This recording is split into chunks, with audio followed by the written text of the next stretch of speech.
Alô Brasil, podcast Amazônia Viva, falando diretamente do coração da nossa região amazônica para o país inteiro e para o mundo.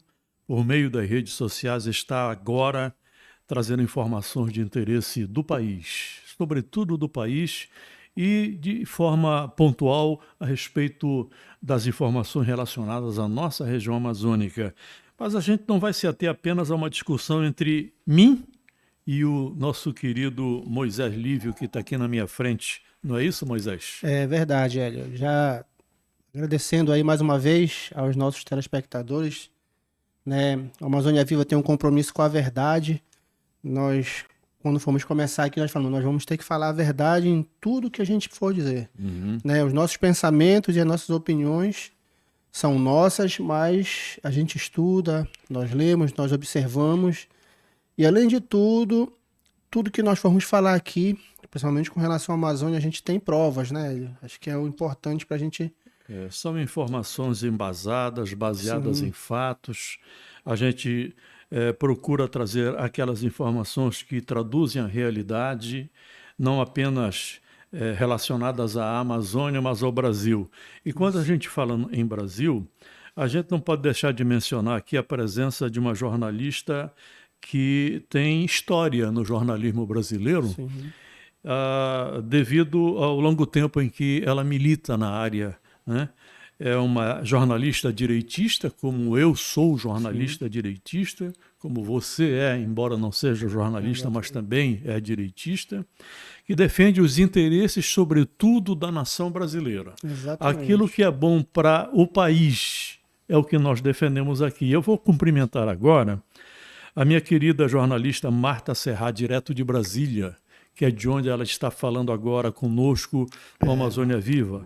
Alô, Martinha. Bem-vindo, Martinha. Alô, querido Hélio, querido Moisés, que satisfação, é uma honra estar aqui com vocês e falando diretamente aí para esse rincão da nossa Amazônia brasileira.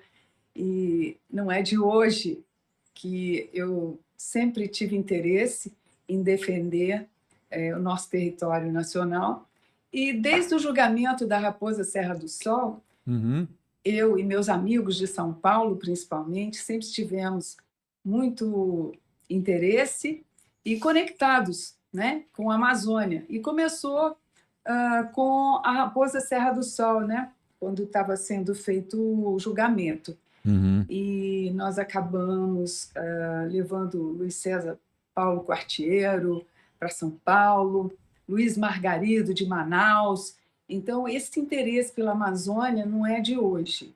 E isso remonta aos anos 90, 2000, 2001, que foi quando eu conheci o Dr. José Carlos Graça Wagner, um homem que descobriu os planos do Foro de São Paulo e através de uma operação bem complexa, ele conseguiu os documentos daquela reunião em Havana sobre o Foro de São Paulo e os entregou para o Olavo de Carvalho. E foi justamente aí, em contato com essa família Graça Wagner, que eu comecei a conhecer todos os outros ativistas em favor da soberania e do território nacional.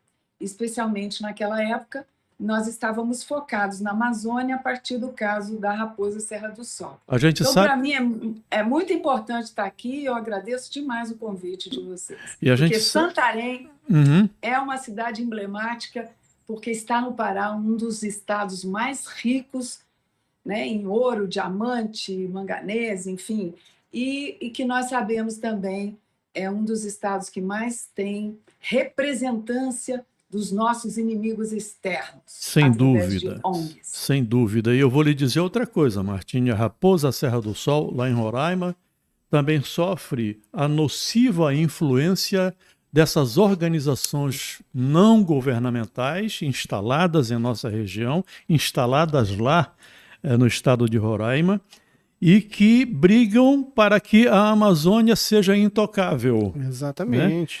Hoje a gente não pode pensar dessa maneira, como uma região altamente rica, uma região altamente produtiva, uma região onde tem seres humanos habitando, como eu, como Moisés e como uma quantidade enorme de pessoas, e a gente imaginar que isto aqui seja intocável, Marta. Não é isso, Moisés? Nós vivemos aqui, né, Hélio? Infelizmente, a Amazônia, eu sempre falo, se o Brasil está no terceiro mundo, a Amazônia deve estar no sétimo, no oitavo, né? Porque a disparidade do restante do país é muito grande. Você vai em São Paulo, você vai em Curitiba, Porto Alegre, Florianópolis, você vê a disparidade muito grande do que é a Amazônia, né? Eu vou falar da nossa cidade, Santarém, eu acho que nós não temos saneamento básico. A Amazônia é 100% a maior parte da água doce do mundo está aqui e o nosso esgoto está caindo no rio. É verdade, isso é uma Tá indo pro realidade de subsolo. quase toda a região amazônica, sabia, Martim? Eu estive recentemente num município chamado Oriximiná, aqui na região oeste do Pará. Aliás, Oriximiná tem uma empresa que produz bauxita na região, mas também tem minas de diamante que interessam a algumas organizações não governamentais. A minha preocupação, que também deve ser a sua, é com a presença excessiva, Marta, dessas organizações aqui, sem que haja Um controle, né? uma investigação de fato para saber o que é que eles fazem aqui na região, sabe, Marta? Eu não sei se essa também é a sua preocupação. A gente gostaria de te ouvir.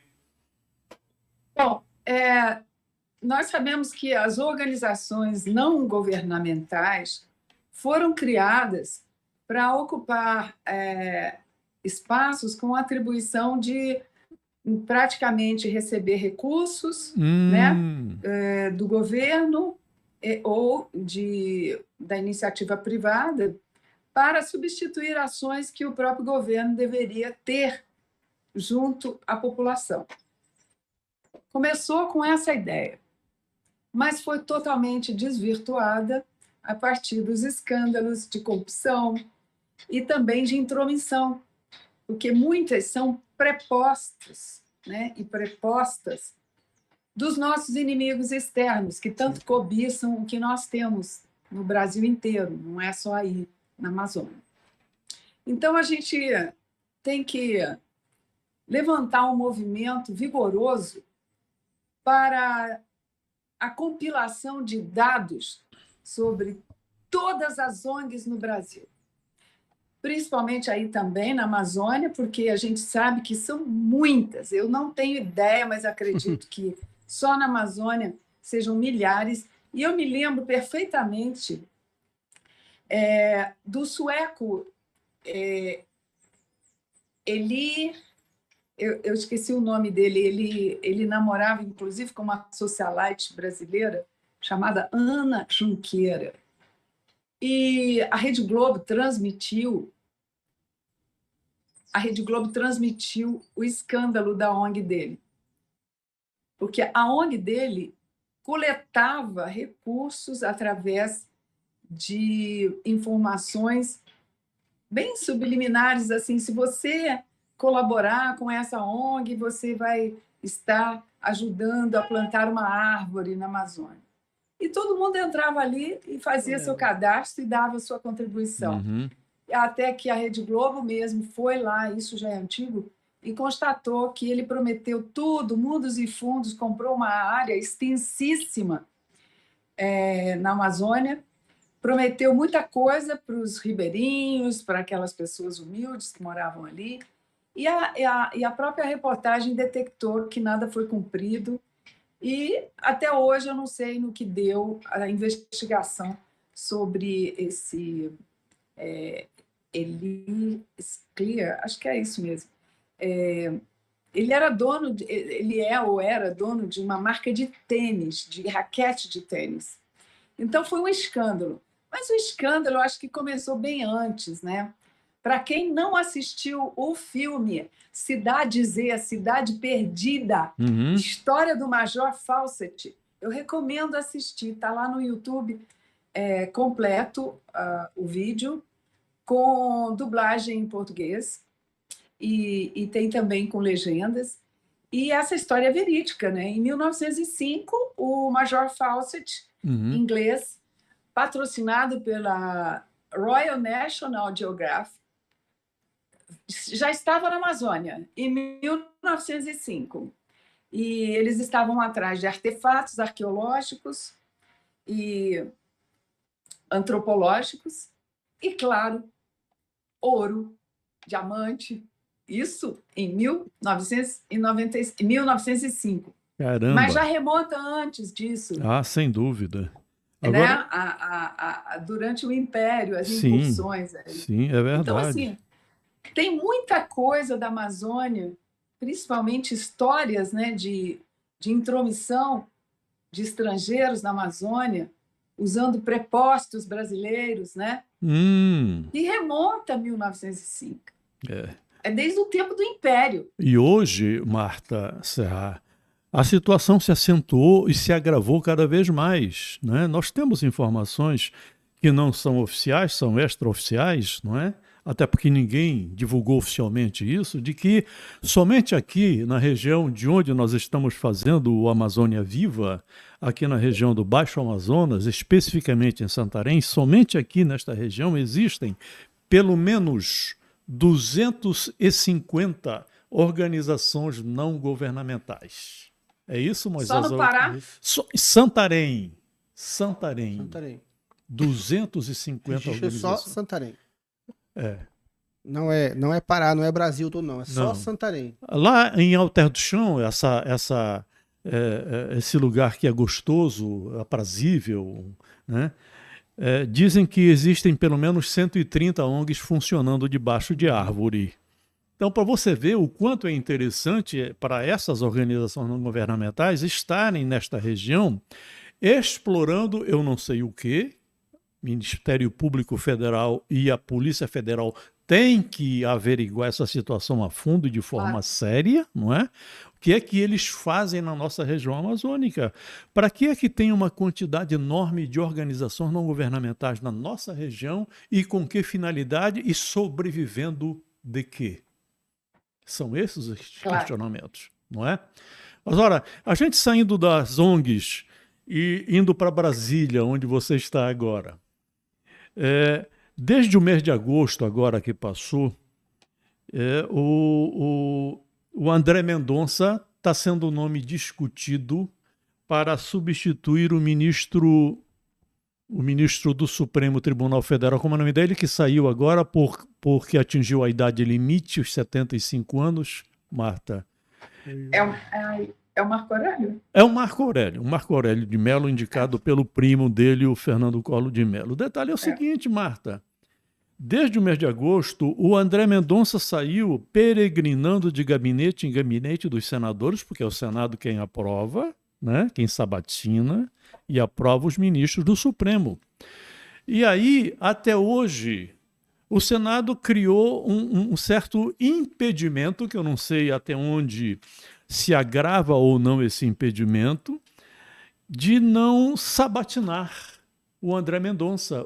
A CCJ, quem está na CCJ é o senador Davi Alcolumbre, que era anteriormente presidente do Senado. O que está acontecendo aí que eles não sabatinam? Já soube até que o senador do Espírito Santo do Cidadania, o Alessandro Vieira, já ameaçou entrar com um recurso, um mandado de segurança no Supremo, para que a CCJ cumpra com seu papel. Hein, Marta? É complexo, é? É complexo. Bastante complexo. E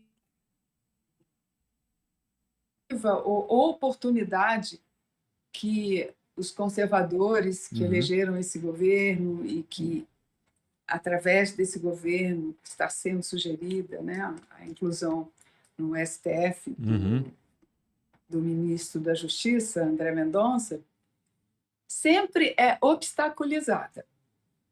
Sempre é procrastinada. Porque o mundo descobriu, de uns anos para cá, que os conservadores não estavam e não estão mortos. É verdade. E a tendência no mundo é que esse confronto entre conservadores que são soberanistas, eu não conheço conservador que não seja soberanista, e globalistas, né?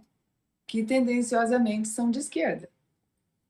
E tem uma grande diferença entre globalismo e globalização. Uhum.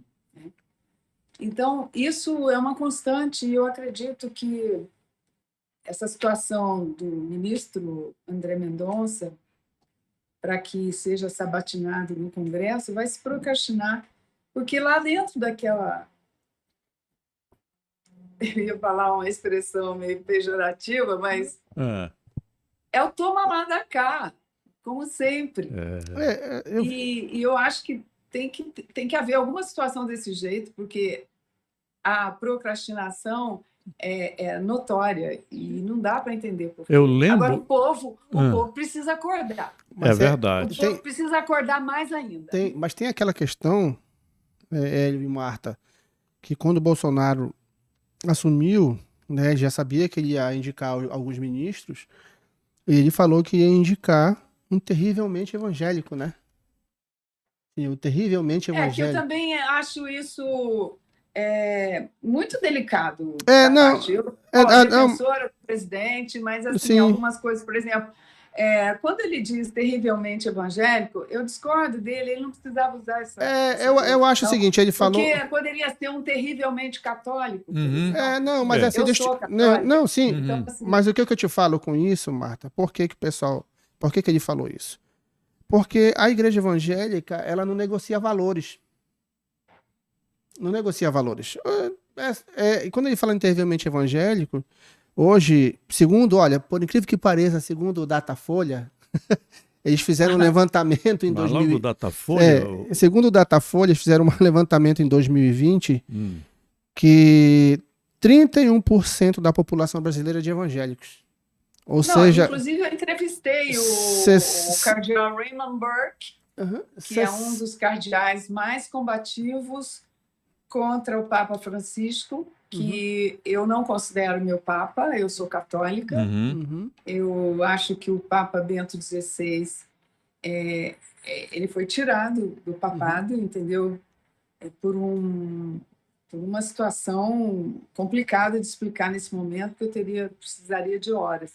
Mas o que eu vejo é mais ou menos a mesma coisa, entendeu? Então, quando eu entrevistei o cardeal Raymond Burke em Ravenna, na Itália, eu perguntei a ele o que a Igreja Católica poderia fazer em relação ao êxodo de fiéis. E nós sabemos que tanto a Igreja Católica quanto a Igreja Evangélica, várias, foram aparelhadas pela esquerda, porque dentro dos evangélicos existem aqueles que estão ligados à missão integral. E a missão integral, para quem não sabe, é a mesma coisa da teologia da libertação para os católicos. E a Igreja Católica foi aparelhada pela esquerda muito antes dos evangélicos. Olha, nós estamos conversando com a Marta Serra, diretamente de Brasília, num bate-papo muito aberto, muito gostoso, muito franco, a respeito da política nacional. E quando a Martinha falou no toma lá da cá, né, eu quero lembrar a você, sobretudo a você que nos acompanha, nos vê, nos ouve, nos escuta pelas redes sociais, que este toma lá da cá, esta frase da Marta Serra que ela usou, no tocante ao parlamento brasileiro, isso sempre foi uma prática costumeira do parlamento brasileiro. Sim. Eles nada fazem de graça. Eles nada fazem pensando no Brasil. Eles pensam primeiro nos interesses pessoais. Se for interessante, eles fazem. Se não for interessante, é o caso do André Mendonça, né? A sabatina do André Mendonça vai dormir na gaveta do Davi Alcolumbre até quando ele bem entender. Não, e essa questão também do André Mendonça, a gente tem que entender, Hélio. O cara é competente, eu entendo isso, podem ter muitas pessoas também competentes, tanto quanto ele, mas o Bolsonaro... Evangélicos, católicos, sim, mas o Bolsonaro, nós temos que entender que ele é político, o presidente é político. E ele agradar 65 milhões de pessoas é interessante para ele. Ele tem que fazer. Eu falo por uma coisa, eu sou evangélico há muito tempo, e eu digo para vocês, eu nunca vi um movimento dentro da igreja como tem agora com relação à política. Pois é. Agora, Eu nunca tinha visto por isso. falar em Nunca tinha visto. movimento, viu, Marta? A gente não pode deixar de fazer uma referência ao movimento que houve no dia 7 de setembro Sim. neste país. Movimento extraordinariamente grandioso, né, que deveria apenas mobilizar Brasília e São Paulo, né? E, no entanto, o patriotismo levou para as ruas milhares de brasileiros em todo o Brasil. Exatamente. No Não é? Rio de Janeiro foi mastodôntico. Eu a vi, presença. eu vi aqui pelas redes sociais. E aí, como é que você enxerga? Nós já estamos sentindo reflexos disso, porque isso é uma pressão popular. O Ulisses Guimarães, ele dizia, e eu na Constituição de 88 estava em Brasília, quando ele era constituinte, ele dizia se tem uma coisa de que o político tem medo do povo nas ruas. Exatamente. Não é isso? Sim. E foi exatamente isso, Hélio, que a gente viu com uma proporção muito menor em 2018. Né, nas eleições, né, na campanha, e eu conheci a Marta, na realidade nós nos conhecemos e engajamos a partir da eleição do presidente Bolsonaro. Né, muita gente que não tinha esse interesse por política acabou tendo esse interesse por política com a eleição do presidente Bolsonaro. Eu mesmo era uma pessoa que era muito avesso à política. Né, a gente votava porque é obrigado. Né, tinha que votar, se não votasse, se eu não tivesse votado, não faz concurso público, não assume concurso público, então é a obrigação. Mas eu falo uma coisa, a quantidade de brasileiros hoje que ficaram esclarecidos quanto à política é muito grande, e nós devemos a eleição do Bolsonaro a todos esses brasileiros como nós, que tomamos partido, eu não falo sobre partido político, mas tomamos um lado, decidimos um lado, não ficamos em cima do muro, dizendo, olha, nós vamos lutar pela soberania do nosso país, pelas nossas crianças, pelo não aborto, pelo armamento da população, nós queremos lutar para que nós tenhamos liberdade. Então, nós de direita lutamos por isso no Brasil. Nós temos princípios, independente se você é de qualquer religião ou de outra, a gente conseguiu unir isso em um movimento único que é a nossa bandeira. Né? Eu lembro, Hélio, eu ainda cheguei a ter, eu tenho 43 anos, mas eu ainda cheguei a ter educação moral e cívica. Né? E a gente aprendia todos os hinos, nós cantávamos, nós erguíamos a bandeira toda sexta-feira na escola, tinha aquele momento cívico e aquilo tudo, e o Brasil perdeu isso. Pois é. Então, diante do que nós vimos, Martinha, eu queria deixar para você uma avaliação a respeito do que nós vimos no dia 7 de setembro, tá? Com aquela quantidade enorme de pessoas nas ruas, né? Vestido com a camisa verde e amarela, a bandeira brasileira, sem nenhum problema de vandalismo, de quebra-quebra, absolutamente zero lixo. Zero. Absolutamente zero. Diante do que a gente viu, ainda há neste país, e a gente sabe de onde vem essa tendência, quem queira discutir um clima de impeachment de Bolsonaro. E nós sabemos que o impeachment só ocorre quando existe insatisfação popular. Eu queria que você, que circula nos bastidores da política de Brasília, nos dissesse o que é que se ouve pelos cantos de Brasília a respeito disso, Marta.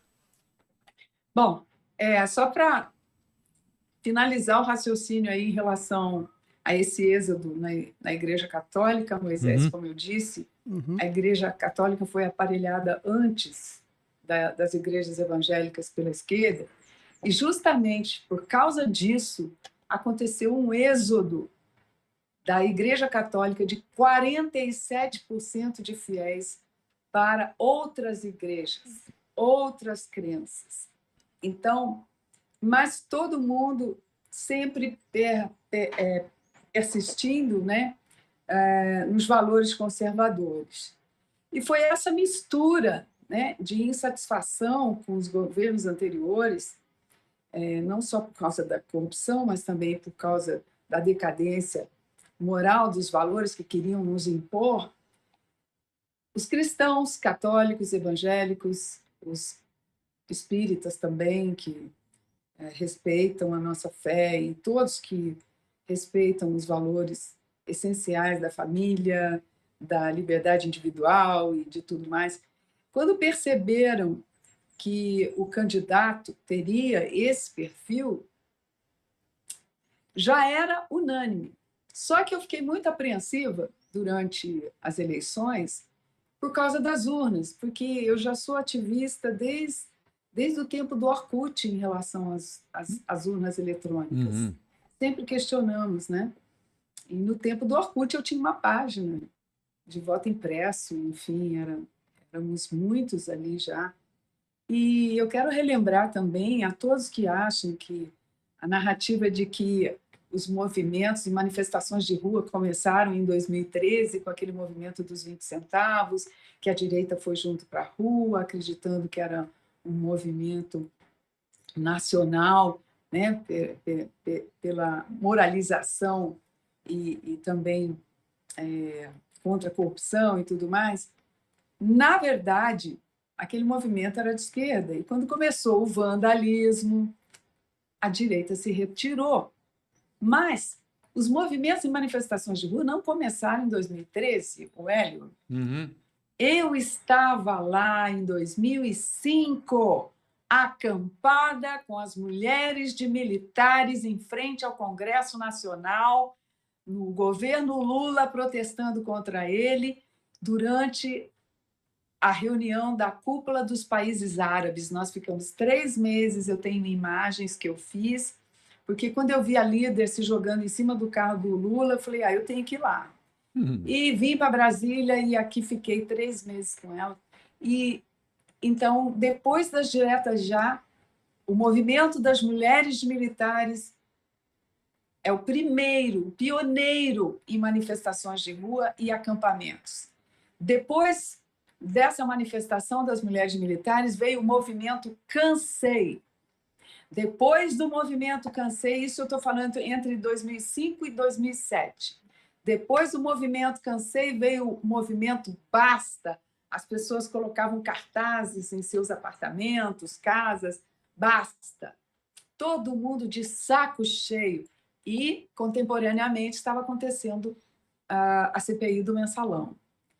Quando chegou em 2006, eu liderei o movimento Dia da Dignidade Brasileira, e em 2007, vocês vão se lembrar, começou o movimento A Grande Vaia, 40 mil pessoas vaiando o Lula e a enturragem dele dentro do Maracanã, vocês se lembram? Uhum. Eu lembro.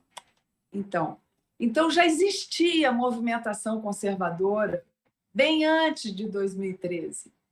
E como acabou o Mensalão, a movimentação de rua foi esfriando, a decepção era enorme, né, com o resultado daquela CPI, até que em 2013 surgiu esse movimento da esquerda, os 20 centavos, e nós fomos para a rua achando que era uma manifestação contra a corrupção e blá, blá, blá. Uhum. E logo, logo percebemos que não era. Não era a nossa praia aquele movimento. Então, o movimento conservador antecede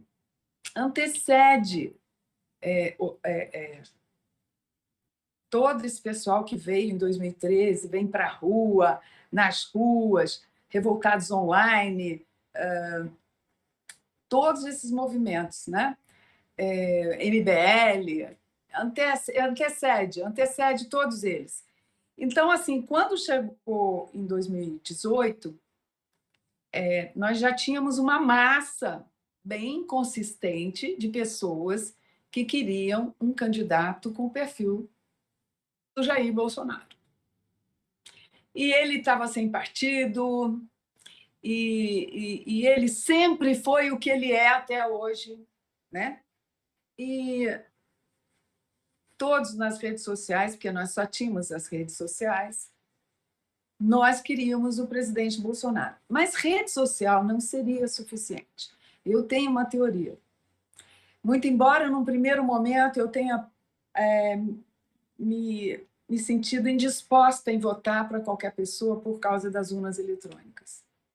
Mas, no decorrer de poucos meses, eu percebi que eu tinha que aderir, porque seria um embate entre o Fernando Haddad e o presidente Bolsonaro, e que nós não poderíamos mais procrastinar aquela discussão das urnas eletrônicas. Inclusive, requentaram um vídeo meu aí, onde eu apareci com a doutora Maria Aparecida Cortiz, a Milka Brunatz e o professor Pedro Rezende, daqui de Brasília, são técnicos do CEMIND. E, nesse vídeo, a doutora Maria Aparecida Cortiz disse com todas as letras, lendo um documento, de que o TSE entregou para 5 venezuelanos, citou o nome deles em um português, os códigos-fontes e as bibliotecas criptografadas. Uhum. Esse vídeo foi requentado recentemente, é de 2017. Então, nós não tínhamos segurança de que realmente o presidente venceria, porque ele tinha 8 segundos de televisão. E você aí, ô Moisés, que tem a sua agência de publicidade e marketing, você sabe, com 8 segundos de televisão ninguém ganha campanha. Não.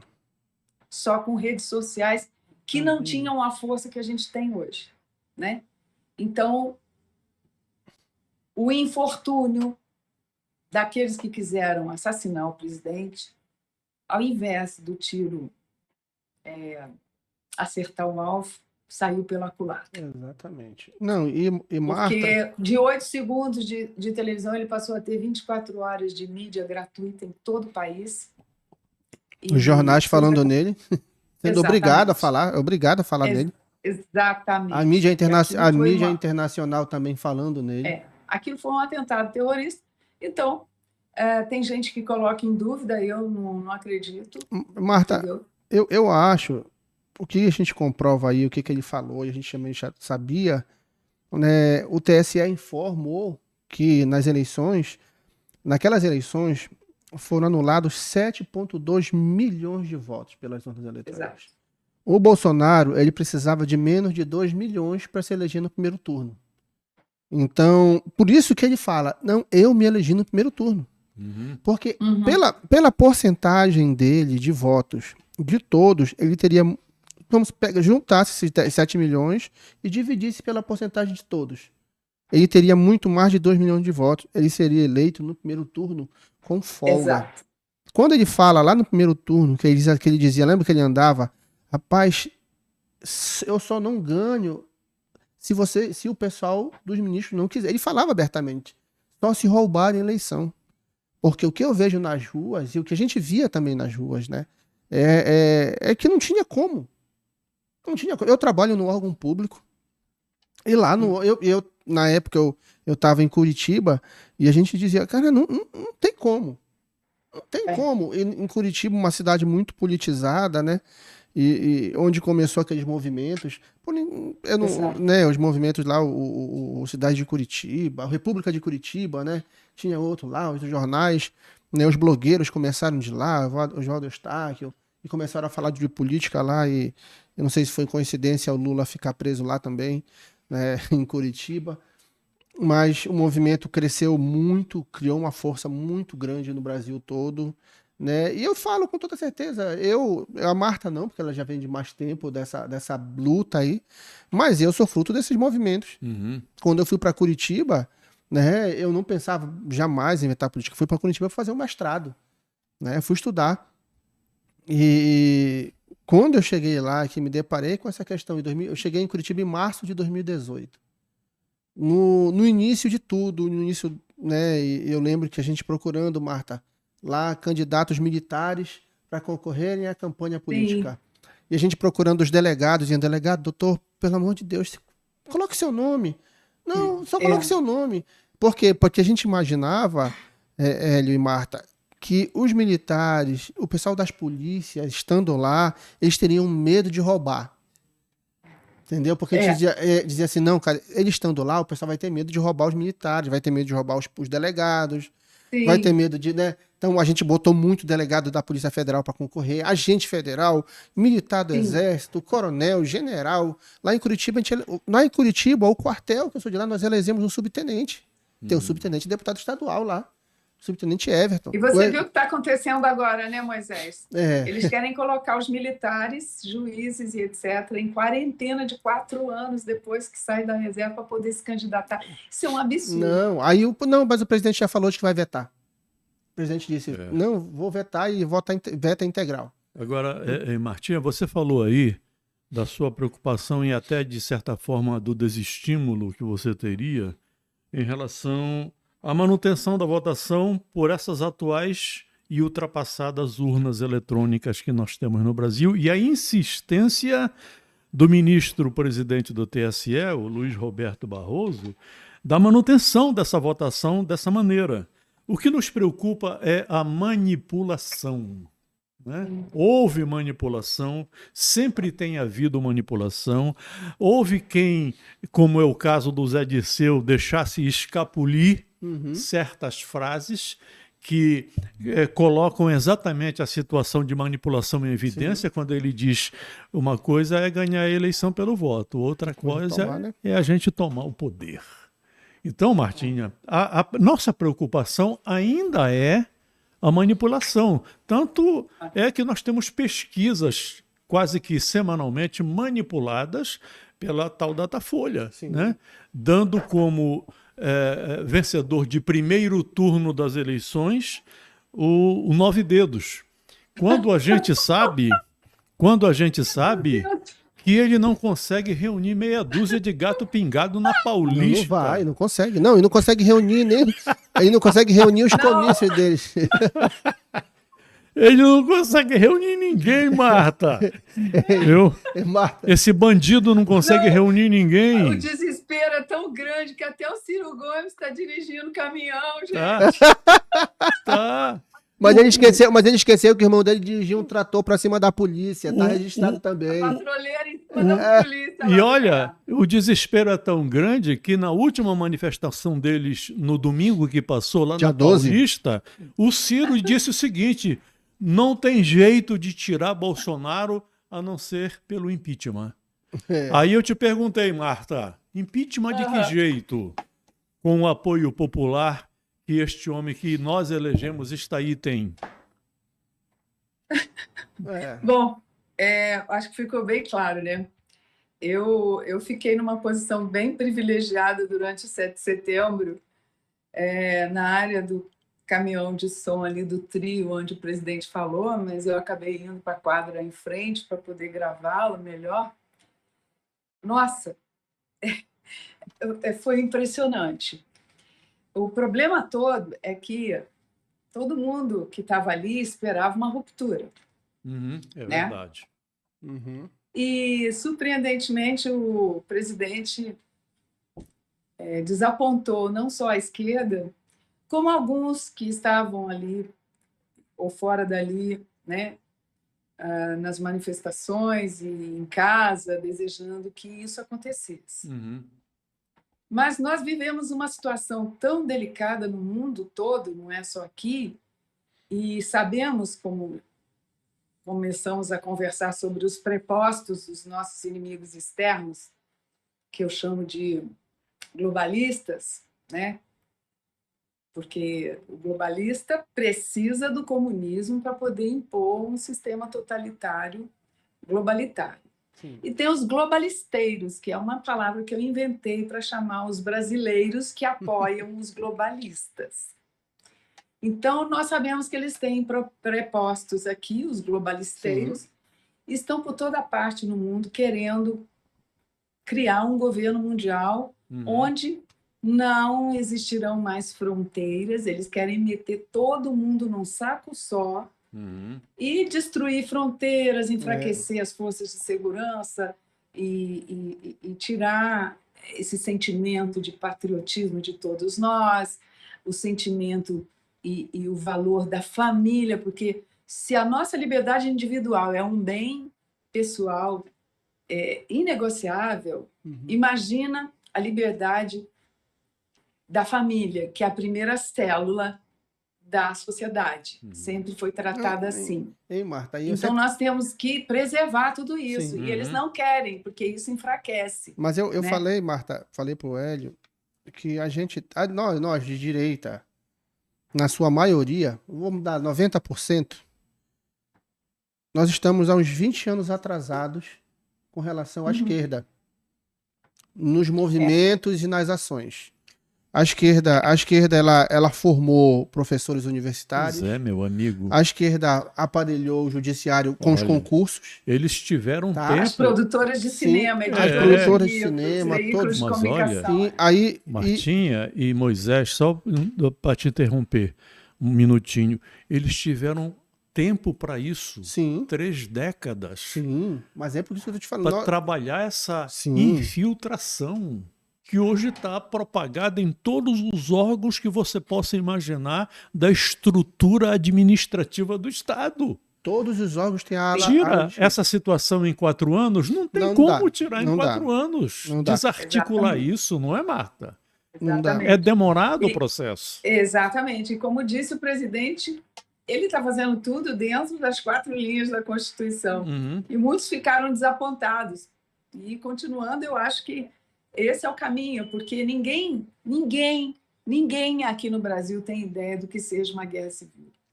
Então, do momento que se inicie um conflito civil aqui, a partir de uma ruptura, como muitos desejam, e eu, às vezes, também achava que isso pudesse acontecer e tivesse que acontecer, mas eu fui casada com um coronel do Exército, e ele dizia, do momento que se oficializa um conflito civil, guerra civil, isso será motivo para que nossos inimigos externos entrem aqui para tomar partido e repartir o território nacional. É verdade. A ONU, por exemplo, eu tenho certeza que seria uma das primeiras a entrar na Amazônia para internacionalizar a Amazônia. Não, Marta... Com o apoio do Macron. Né? Não, no início do mês, Marta, eu acho que a gente conversou, e a gente, não sei se a gente falou na outra vez, Hélio, mas no início do mês, a esquerda mundial se reuniu aqui em Santarém. Se reuniu em Alter do Chão, fizeram uma reunião, veio, representando a direita brasileira, veio José Dirceu, a esquerda brasileira, desculpa, veio José Dirceu, veio o presidente do Partido Comunista Inglês, veio para cá, vieram 3 representantes de parlamentares americanos de esquerda, mais alguns parlamentares. Veio o parlamentar da Grécia e veio o parlamentar da Espanha. Veio o norte-americano. Veio da Espanha. Você pode depois passar os nomes para mim? Posso. Vieram parlamentares, se reuniram em Santarém com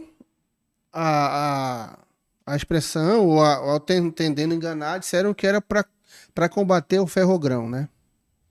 Mas depois a gente conversando com o pessoal que participou da reunião, informaram pra gente tudo, que não era isso. Né, Marta? Eu não sei se você sabe, o Lula assinou aquele tratado da OIT, né? E essa questão que também está em Brasília, a questão do marco temporal, que também está em voga, que reconhece a autodeclaração depois de 1988. O marco temporal diz que até 88 todas as comunidades que pediram declaração ou pediram a regulamentação de território têm direito a ser estudado, não que vai ser, mas eles têm direito a estudar. A FUNAI vai estudar se eles podem ou não podem ser realmente, ou são ou não são índios, mas diz que de 88 para cá ninguém mas tem direito de regulamentação. Esse é o marco temporal. E aí o Supremo quer quebrar... Eu tenho uma correspondência aqui que eu troquei no tempo do governo da Dilma com o alto escalão militar da Dilma. Eu tenho a correspondência, vocês continuem aí, porque eu tenho aqui a resposta sobre a OIT. E aí, Marta, eles se reuniram aqui em Santarém e, só para te ter uma ideia, o Zé Dirceu ele foi para a região do Arapiuns, Hélio. Arapiuns, Marta, é uma região muito extensa que vai daqui de Santarém e entra no estado do Amazonas, que a região do Maró já entra no estado do Amazonas. E lá, Marta, é uma região de praia, riquíssima em madeira, tudo. Aquela região, Marta, tem 76 comunidades tradicionais, que a gente chama de comunidades ribeirinhas. Dessas 76, 72 estão pedindo o reconhecimento. Elas estão se autodeclarando indígenas. Eles deixaram de Meu ser Deus. ribeirinhos e aí o Zé Disseu foi lá. Né? A gente precisa denunciar isso porque isso é muito sério com relação ao Brasil. Aí o que esse pessoal veio, a esquerda veio decidir aqui, Hélio? Veio decidir o Estado indígena internacional, Marta. Onde todas as terras, Eu sei, acredito nisso. onde todas as terras indígenas na Amazônia, todos os territórios indígenas na Amazônia, deixariam de ser dos seus países e passariam a ser um Estado independente dentro dos países. Então, por que é que o Supremo está voltando o marco temporal? Para Exatamente. derrubar Exatamente. aquilo que já havia sido decidido na Constituição de 88, Isso. definindo e delimitando as terras indígenas e ajudar na quilombolas, criação para ajudar na criação, Marta Serra, do Estado desse novo indígena Estado internacional. indígena internacional na Amazônia, bem aqui onde nós estamos. Ou seja, Hélio, a média, Hélio, que Marta, só para te ter uma ideia, se essas comunidades que estão pedindo autodeclaração, que só aqui em Santarém, no Arapiuns são 72, Marta, 60% da Amazônia se tornará o Estado indígena internacional. Tu tem noção do que é isso, Marta? Tenho, eu estou procurando a resposta que eu recebi no Entendeu? governo Dilma sobre esse assunto. Pois é. Estado indígena Então, internacional. quando a gente fala, Marta, de que existem uma quantidade enorme de organizações não governamentais infiltradas com um poder de influência incalculável dentro Sim. de órgãos governamentais, né, federais inclusive, é porque a gente quer ver como é que a Polícia Federal pode agir, e o Ministério Público tem este papel também, né? Pode agir para neutralizar esse tipo de força contrária aos interesses do desenvolvimento econômico e social da nossa região. Mas, Hélio, é isso que a gente precisa, Hélio. Unir forças. Viu, Marta? E a gente vai e a gente precisa muito de vocês aí. Né? A gente precisa muito da direita, do restante do Brasil. Eu vejo que o restante do Brasil, Hélio, ele está bem encaminhado com relação à direita, Marta, com relação ao desenvolvimento, com relação a... eu tenho certeza que não vai passar o aborto, não vai passar aquela questão da ideologia de gênero, não tem como passar. Agora mesmo o governador Zema lá de Minas, ele derrubou a ideologia de gênero em Minas. Não vai passar, Marta. Então isso, a gente crê que a gente crê que isso no Brasil é algo praticamente resolvido. Mas nós esquecemos, Marta, a maioria de nós de direita esquecemos da Amazônia. Nós começamos a fazer política só em Brasília, esquecemos da Amazônia. Enquanto que a esquerda, ela se articula de uma forma tão rápida, né? E eu vou falar uma coisa aqui, eu acredito que vocês também não discordam de mim. O pessoal da esquerda é muito inteligente.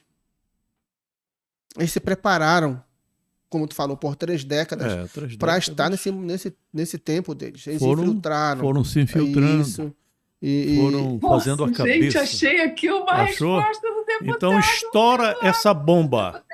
Jair Bolsonaro sobre a OIT. Estoura essa bomba aí. Uma coisa, achei outra. Que a gente pensa que não é bomba, mas a coisa está tão atualizada desse ponto de vista aí, que se torna uma grande bomba. Não é? Sim. Eu acho que a gente precisa, Marta, agora nesse governo do Bolsonaro. Esse ano aí vai ser conturbado, mas eu tenho certeza da vitória do presidente. Olha aqui, gente. Olha a preciosidade que eu acabei de encontrar no meu e-mail. Uma resposta do então deputado Jair Messias Bolsonaro aos meus questionamentos em relação a esse documento da OIT. Vou ler para vocês. Vou ler. Leia, por favor, Marta. Eu escrevi para ele e redirecionei com cópia para ele o que eu mandei para a presidente Dilma, e o deputado Jair Bolsonaro me respondeu em 19 de novembro de 2013. Tá? Olha o que ele me respondeu. Prezada Marta, inicialmente desculpas pela demora. Cara amiga, respondendo pela minha posição na Comissão de Relações Exteriores e Defesa Nacional, devo informá-la que estuda-se a oportunidade e viabilidade de no momento ou oportunamente realizar-se a audiência e o governo, a audiência pública sugerida. O governo nos empurrou goela abaixo o Estatuto do Desarmamento e não reconheceu o veredito do referendo aprovado maciçamente pela população brasileira. Esteja certo que o plebiscito, mas perdemos batalha na normatização do porte de arma. A luta continua e espero ainda podermos reverter a situação. Brasil acima de tudo. E na época, eu lembro que ele me ligou também para falar sobre esse documento da OIT. Enfim, era 2013, né? Uhum. E até hoje nós estamos lidando com essa situação. É hora de fazermos mais uma audiência pública, além de sugerirmos mais uma CPI das ONGs. Marta, deixa eu te falar uma coisa. Em 2013, era Dilma, né? E quem era o ministro dela da Saúde é hoje o então deputado Alexandre Padilha, tá? O Alexandre Padilha morou em Santarém. Não sei se você sabe. Por Não. muitos anos, tá? Ele foi médico de um hospital aqui em Isso. Santarém por Ele muitos anos. Morou muitos anos em Santarém. É um cara que conhece efetivamente as ONGs da Amazônia. Era de esquerda, conhece todo mundo. Nós devemos, eu vou falar uma coisa boa dele, nós devemos parte do término da exclusão da malária na região por causa dos estudos dele. Tá? Dos estudos do Alexandre Padilha. Foi ótimo isso pra gente, Marta. Claro. Ele ia, se embrenhava no mato, ia atrás, fazia, e a malária praticamente se erradicou da região. Ele ajudou muito, mas, no entanto, ele se envolveu muito com os zongueiros. E você imagina, Marta, vamos lá, deixa eu só te dizer uma coisa. Quando ele foi ministro da Dilma, ele conhecia todo mundo aqui da Amazônia. Então, todo mundo que está hoje na saúde indígena, na FUNASA, na parte que define a saúde na Amazônia, hoje todo mundo ainda é de esquerda. Porque todo mundo que está aqui, Marta, foi colocado por ele. Ele, muito inteligente, conseguiu aparelhar toda a saúde indígena na Amazônia com pessoas dele, nomeadas por ele, inclusive os dois DCEI que comandam aqui no Pará, que são dois, que é o DCEI Guatoque, que é o Guamá Tocantins, e o DCEI Tapajós, todos os dois coordenadores foram empossados por ele, pelo Padilha. Tá? E o que acontece isso? Não é, Marta, não é coincidência de que o Padilha tenha se tornado ministro da Saúde, tá? E tenha aparelhado a Amazônia. Porque se nós estamos atrasados com relação à política brasileira, como o Hélio falou, 20, 30 anos, na política da Amazônia nós estamos atrasados quanto tempo em relação à esquerda? A esquerda aqui tem, Marta, tem o CIMI, o Conselho... Sim, eu conheço o CIMI. O Conselho Indigenista Missionário é a pior organização não governamental que existe na Amazônia. O Conselho Indigenista Missionário, que faz parte da Igreja Católica, ligado à Igreja Católica, onde tem muitos padres peruanos, venezuelanos, colombianos, dentro das comunidades ribeirinhas na Amazônia. E tem aquele documento, né, do Conselho Mundial das Igrejas. Que fazem a doutrinação das pessoas. Hoje, se você falar nas comunidades ribeirinhas, Marta, tem gente aí que ainda pensa que o Lula é presidente, Marta. Eu tô te falando, você pensa, a pessoa vai te pensar, mas pode.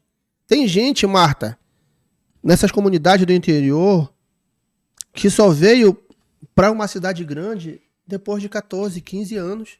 Eu conheço pessoas hoje que ainda são assim, que moram no interior, aqui, e que só vieram para Santarém, que é uma cidade grande, depois de 14, 15 anos, para estudar o ensino médio, na casa de um parente, na casa de um amigo, mas lá no interior, o menino a criança foi doutrinada totalmente de esquerda. Pois é, esse aparelhamento que você falou, ô Moisés, deixa eu te falar uma coisa, vivida de experiência própria. Eu cheguei a conversar com o arcebispo de Santarém, Dom Irineu Roman, né? Sentei com ele pelo menos 2 vezes.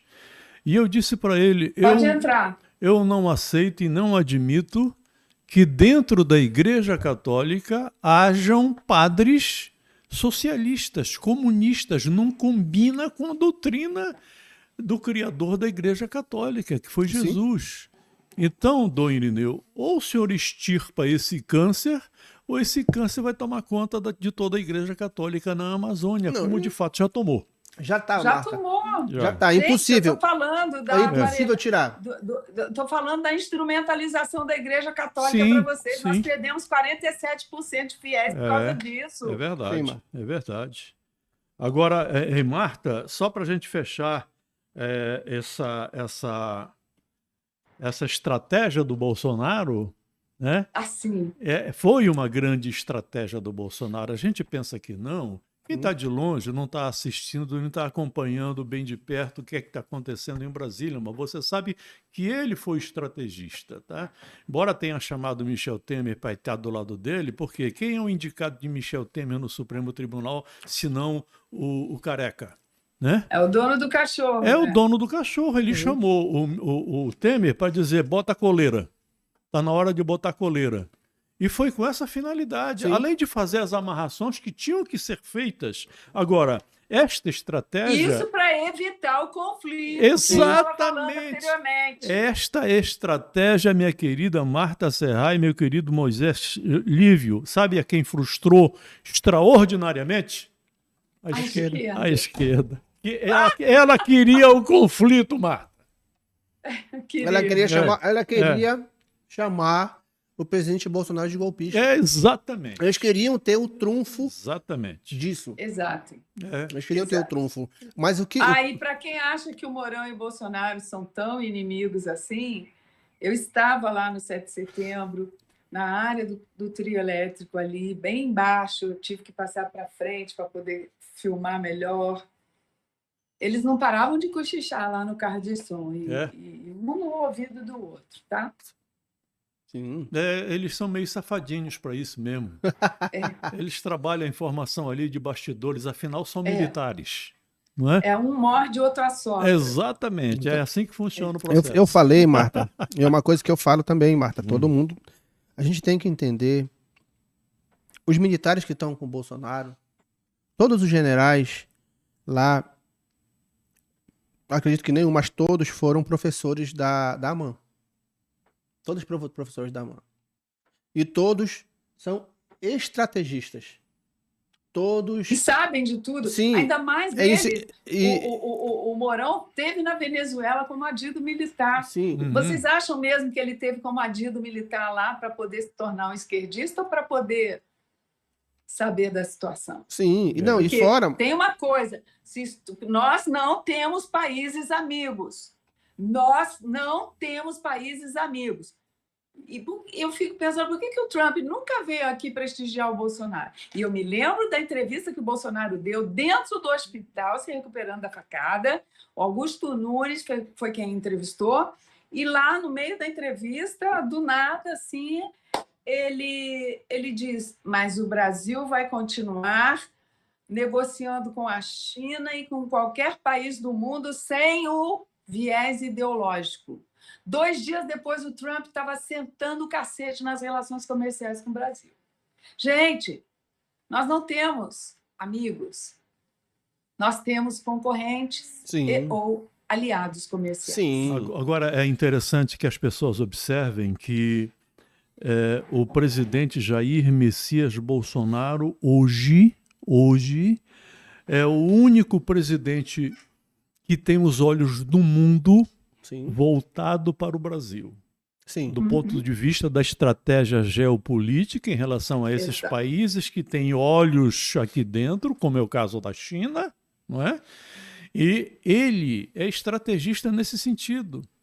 Ele não abre mão de ser um homem que defende a família, um homem que defende a religiosidade, a religião, não é? E o homem que defende a pátria, é patriota. E é isso que a gente está resgatando aos poucos, Sim. o patriotismo perdido O amor pelo Brasil, o amor pela pátria. ao longo de 30 anos, Martinha. Pelo seu povo. Exatamente.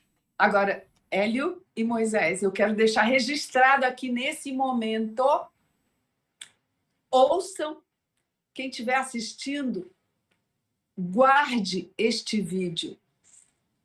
Eu tive um insight outro dia, porque eu tenho uma conexão lá com o Divino Espírito Santo, sou afilhada de Nossa Senhora do Montserrat, minha avó representou a Virgem de Montserrat no meu batismo, e eu tenho essa coisa, assim, que de vez em quando eu fico intuindo.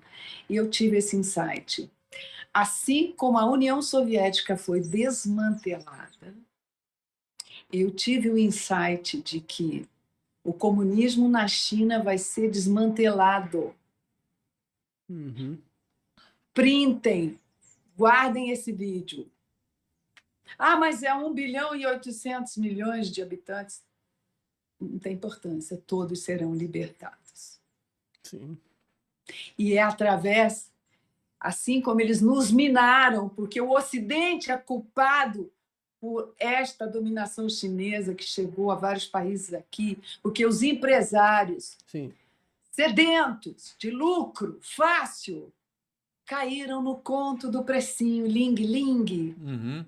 Lembra da Segunda Guerra, o Japão, Hiroshima, Nagasaki? Eles recomeçaram fabricando rádiozinhos.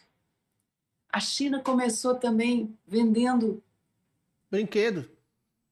brinquedo, Era um brinquedo. monte de coisinhas. E aos poucos, eu estou lendo o livro do Harry Kissinger sobre a China e tem mais uns 2 ali. Gente, ela dominou o Ocidente através da corda que Karl Marx dizia que nós teríamos para nos enforcar, o próprio capitalismo. Então, os empresários ocidentais caíram no conto ling-ling por fome de lucro e deixaram de investir em produção, em empreendimentos industriais para gerar emprego, para gerar made in Brasil, entendeu? Então, foi assim que tudo começou. E hoje nós estamos enfrentando aí essa guerra geopolítica, comercial, porque tudo é baseado no comercial. Nos empobreceram, não só a evolução tecnológica, gerou desempregabilidade em massa, porque o nosso celularzinho ainda não é nada. É o caminho do juízo final, se nós nos conscientizarmos que tudo pode acabar de um segundo para o outro quando houver um apagão mundial. Pensem nisso. E quando surgiu o automóvel, aquele povo que dependia do ramo de cavalo, carruagem, de diligência, charrete, imagina o impacto sobre essas pessoas quando apareceu o automóvel.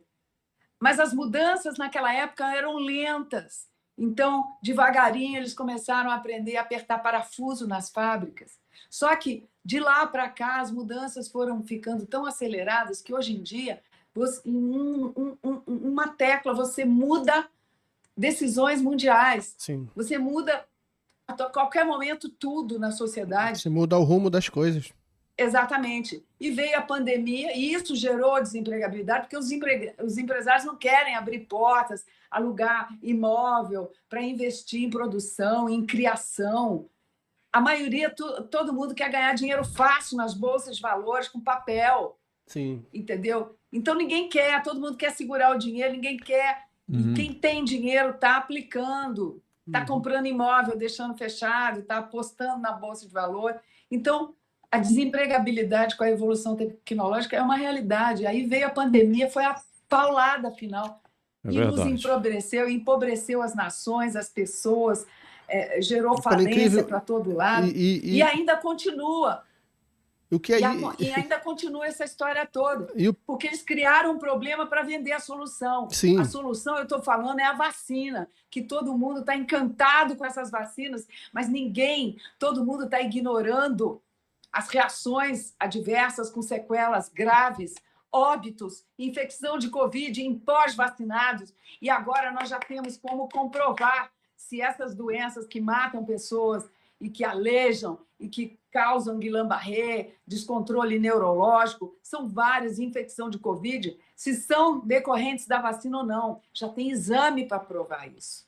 Uhum. O primeiro caso no mundo é da mãe brasileira, Arlene, cujo filho de 28 anos morreu de AVC 12 dias depois da vacinação, e ela mandou fazer o exame para comprovar se foi decorrente da vacina ou não. E veio positivo. Então, é um caso emblemático, e eu estou falando disso porque, para mim, na minha opinião, que sou do tempo do Ronca, onde não existia dinheiro para ir a médico sofisticado, para tomar vacina, para tomar remédio sofisticado. Eu sou do tempo que o croup, difteria, laringotraqueobronquite, Hélio, se curava com uma gota de querosene no pão. É verdade. A coqueluche com leite, com açúcar queimado, mastruz e uma gota de creolina. E eu ainda... Eu não tomei vacina para coqueluche, para um monte de coisa. Eu tomei varíola, já era grande. Pois é, e aqui na Amazônia, minha querida Marta, só para fechar a nossa tampa, eu ainda tomo o comprimido de creolina.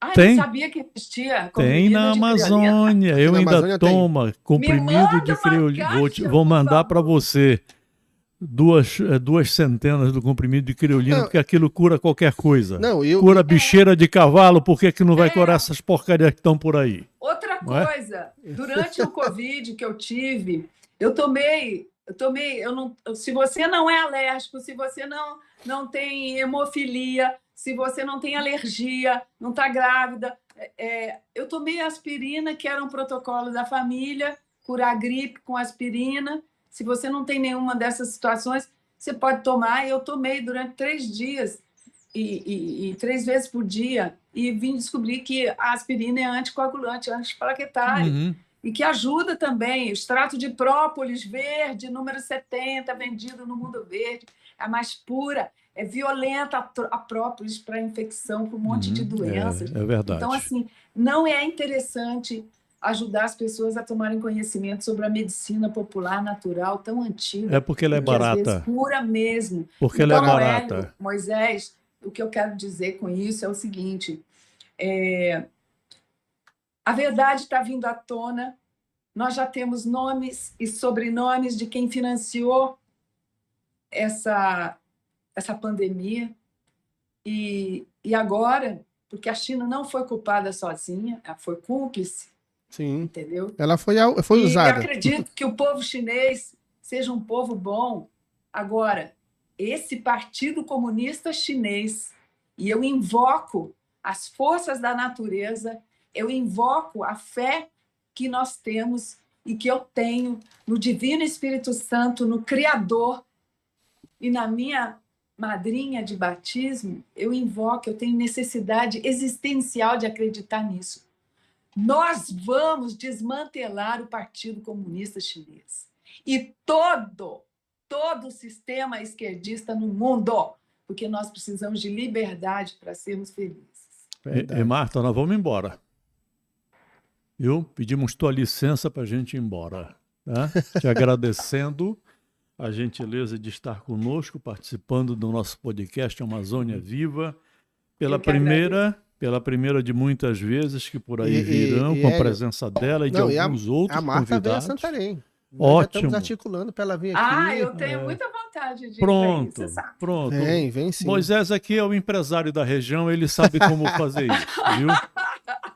E eu queria deixar uma sugestão aí para o entrevistado que acabou de lançar um livro, saiu do forno agora. Opa! Brasil, Zona de Retaguarda. Estou falando do meu querido Coronel Enio Fontinelli, que eu lancei na internet. Fica a minha sugestão aí para vocês. Coronel Enio Fontinelli. Já vamos fazer. Já está convidado através de você. Marta. Beleza. Obrigado, Marta. Obrigada a vocês. Boa Até noite. uma próxima vez. Boa noite, Marta. Grande abraço para todos os ouvintes aí da Rádio Amazônia Viva. E quando eu estiver aí, eu quero dar um abraço em vocês e cumprimentar mais uma vez o trabalho que vocês estão fazendo. Obrigada. Aí, Marta. Abraço. Bora, Moisés. Vamos lá. Então tá aí. O nosso trabalho foi esse, dessa semana, trazendo informações para você que está nos vendo, esclarecendo e orientando a população brasileira, não é só a população amazônica, não, é brasileira, a respeito de algumas coisas importantes que acontecem dentro do nosso país e que nem sempre você sabe. E a gente vai tratar a partir dos próximos programas sobre a política da Amazônia. Nós precisamos entender e fazer com que o Amazônida também se esclareça. Entenda, assimile e se esclareça a respeito. Exatamente. Nossa função é esclarecer o povo. Então, grande Hélio, abraço. Grande abraço, Hélio. Obrigado, Nelson. Grande abraço. Obrigado, Marta. Grande abraço, Nelson.